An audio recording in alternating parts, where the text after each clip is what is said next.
on the NFC side of things. I'm talking about the late game, Minnesota at Philadelphia. This one's going to kick off at 6:40 Eastern at the Link in South Philly. Minnesota opened up 3.5 on the spread. Totals at an even 38.5, at 38 in a hook.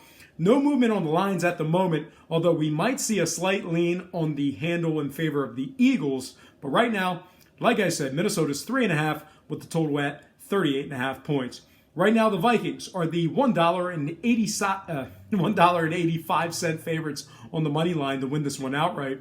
And at the moment, 51% of the handle is leaning toward the Eagles, although that probably won't be enough to move that number anytime soon. And before we get into any of the numbers and the trends, both teams have been amongst the better covering teams in the league. Minnesota 12-5 ATS, Philly 11-6 ATS. Both numbers dependent on where you're shopping at. Philly struggled against the number as of late, though, just 1-3 ATS in their last 4. You got to keep in mind, though, all 3 failures to cover came after the Birds had locked off a playoff spot. They certainly covered last week against the Falcons, though. We saw a lot of shops with a closing number of 2.5 in favor of the Falcons in that one. Overall, the Eagles have been very strong covering in several categories. 3-1 ATS versus teams allowing less than 21 points a game.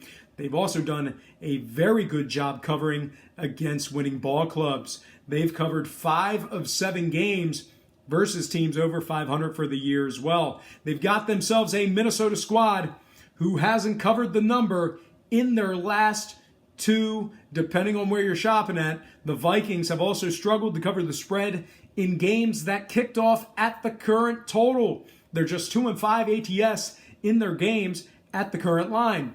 Now, scoring-wise, we've obviously seen a good amount of unders in these Minnesota games thanks to that very stingy Vikings D, just 1-3 to the over in their last 4, just 3-5 to the over in their last 8. Meanwhile, very similar story on the Philly side of things, as Eagles games went just 1-3 to the over in their last 4 themselves. In addition to that, Eagles games actually went just 2-6 to the over in their last 8, and actually 4 of those very games did in fact feature Carson Wentz as the starting quarterback.